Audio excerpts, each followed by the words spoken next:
Assalamualaikum warahmatullahi wabarakatuh. Perkenalkan, nama saya Siti Rosalina dari kelas 12 MIPA 2. Di sini saya akan membuat tugas presentasi kimia dan praktek kimia. Sebelum saya melakukan praktek, terlebih dahulu saya akan menjelaskan sedikit tentang penurunan tekanan uap. Jadi, jika zat larutan bersifat non-volatif atau tidak mudah menguap, maka tekanan uapnya tidak dapat terukur. Tekanan uap dari larutan akan terlihat lebih rendah dari tekanan uap pelarut murni yang volatil.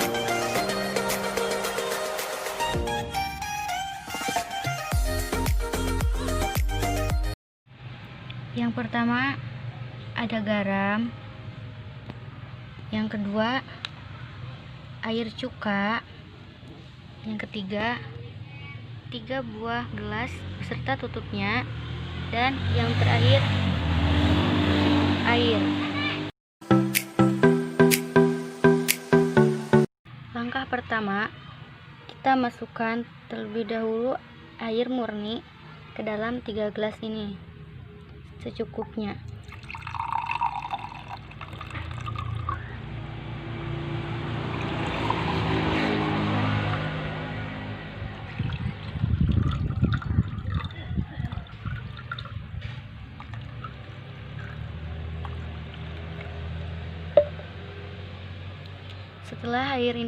Setelah gelas ini diisi oleh air, kemudian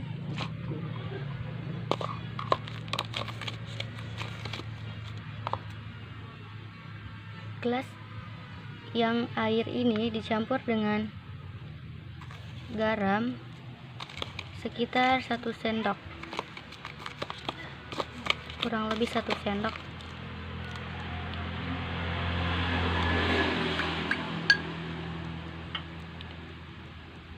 Dan yang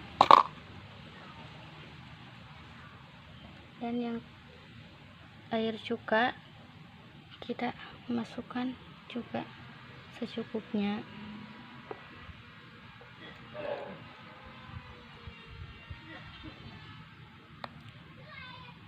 Setelah itu kita tutup gelas ini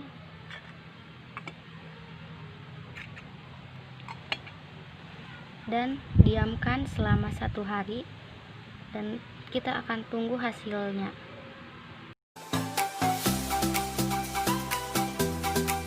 Bisa kita lihat perbedaan reaksi di ketiga buah gelas ini.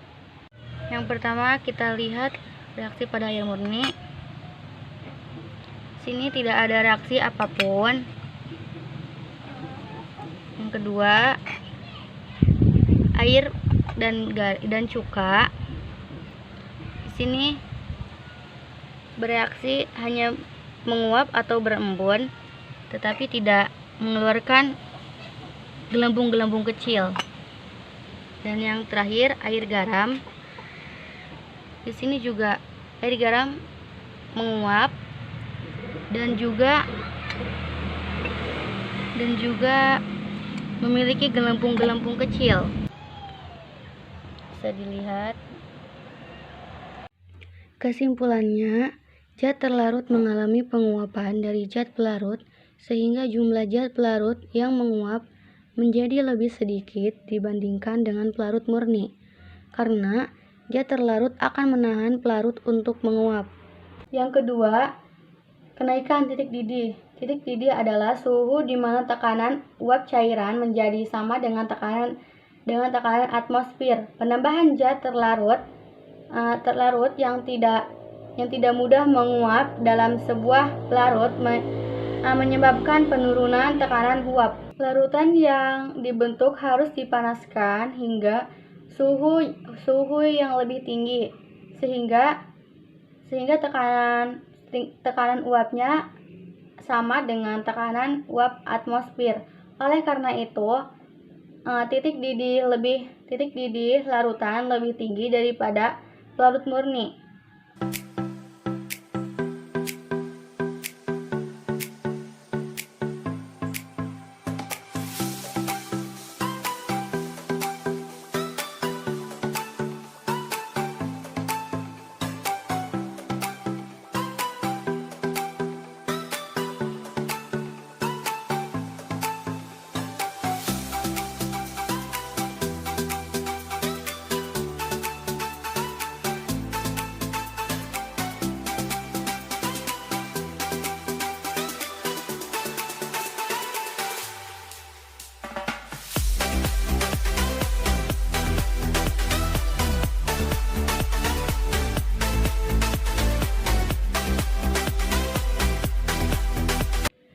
Kesimpulannya, air yang diberi garam lebih cepat mendidih daripada air murni, karena air garam merupakan larutan.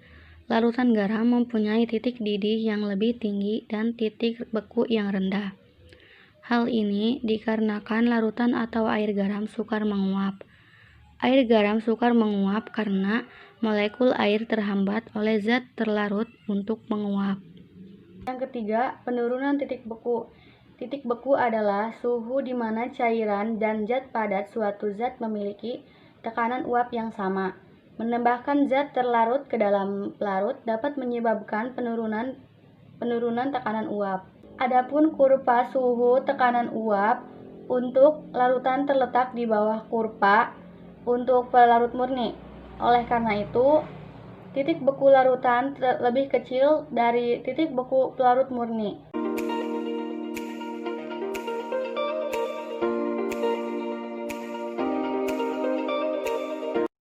Yang pertama ada es batu, yang kedua ada sendok, ada tepung, garam, gula pasir, dan yang terakhir ada 4 buah gelas.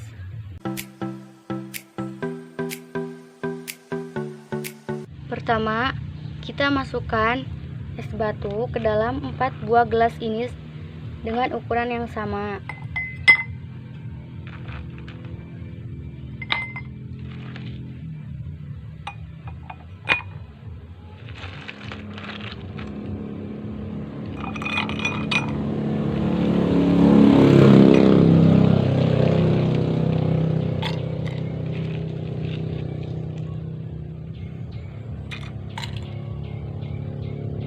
Setelah itu, biarkan 1 gelas kosong dan yang lainnya kita akan isi dengan 2 sendok garam,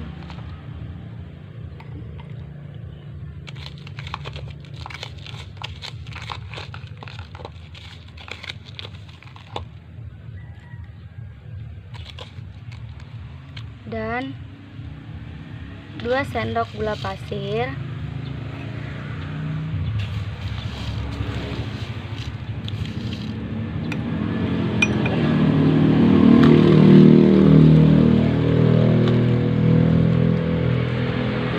sendok tepung,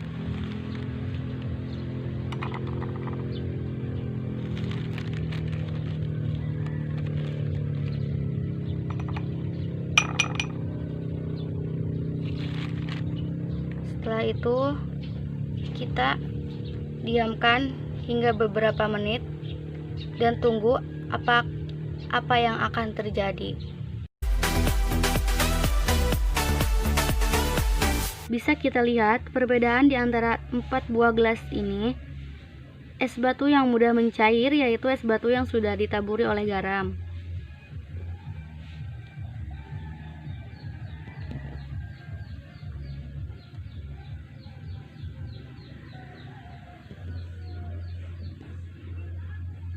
Mengapa hal itu dapat terjadi? Karena ketika es dicampur dengan garam, sebagian membentuk air garam dan es secara spontan terlarut dalam air garam. Akibatnya, air garam semakin banyak. Di dalam segumpal es, air terstruktur membentuk tatanan geometrik yang tertentu dan kaku. Tatanan yang kaku ini ketika diserang oleh garam, maka molekul-molekul air selanjutnya bebas bergerak kemana-mana dalam wujud cair. Garam yang ditambahkan pada es batu akan cepat menurunkan titik leleh es batu. Karena itu, es batu dengan adanya garam akan lebih cepat mencair daripada es batu tanpa adanya garam. Dan yang terakhir, tekanan osmotik. Tekanan osmotik adalah tekanan yang dibutuhkan untuk mempertahankan kesetimbangan osmotik antara suatu larutan dan pelarut murninya yang dipisahkan oleh suatu membran semipermeable yang dapat ditembus hanya oleh pelarut tersebut.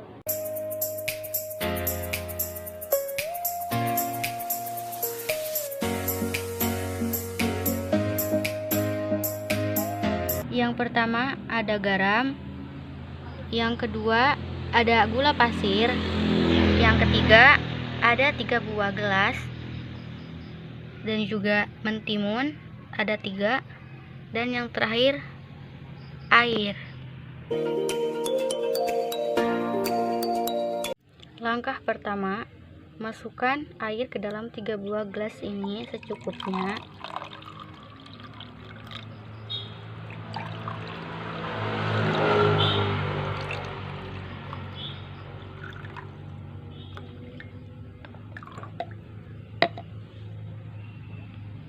Kemudian masukkan garam 3 sendok makan,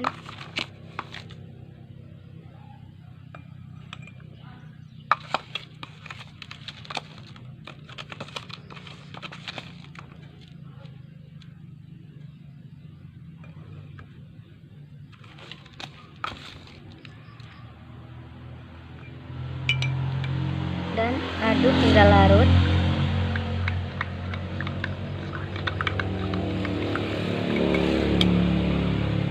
Selanjutnya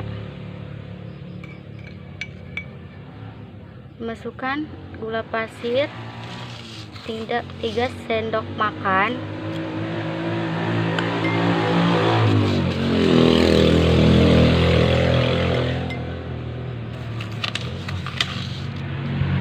dan aduk hingga larut. Kemudian masukkan mentimun ke setiap gelas.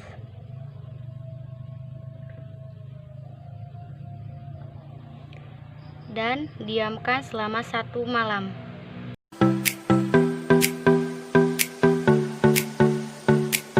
Setelah direndam selama 1 malam, mentimun yang direndam oleh air murni masih sangat fresh dan keras. Dan mentimun yang direndam oleh air gula sudah lumayan melembek. Dan yang terakhir, mentimun yang direndam oleh air garam yaitu sudah sangat lembek dan keriput. Kesimpulannya, proses osmosis terjadi jika kedua larutan yang dipisahkan oleh membran semi permeable mempunyai tekanan osmotik yang berbeda. Untuk larutan yang terdiri atas zat non-elektrolit, maka tekanan osmotik berbanding lurus dengan konsentrasi atau kemolaran zat terlarut. Sekian presentasi dan praktek dari saya, kurang lebihnya mohon maaf. Assalamualaikum warahmatullahi wabarakatuh.